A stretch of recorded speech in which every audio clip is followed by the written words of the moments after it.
اعوذ باللہ من الشیطان الرجیم بسم اللہ الرحمن الرحیم بچو ازک سبق جو ہاتھی کا وزن۔ ایک دفعہ کا ذکر ہے کہ ایک بادشاہ سخت بیمار ہوا، یہاں تک کہ جینے کی آس باقی نہ رہی۔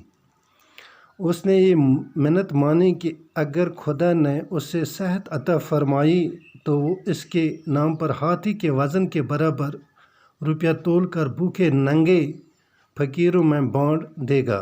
خدا نے اس پر رحم فرمایا اور وہ چند ہی دنوں میں اچھا ہو گیا، لیکن اب وہ حیران ہوا تھا کہ ہاتھی کو کیوں کر تولے۔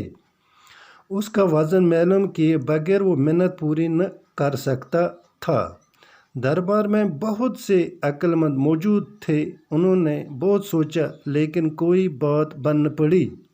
اس لیے پورے ملک میں اشتہار دیا گیا کہ جو شخص ہاتھی کے برابر روپیہ تول کر دکھائے گا، ہم اسے انعام سے مالا مال کر دیں گے۔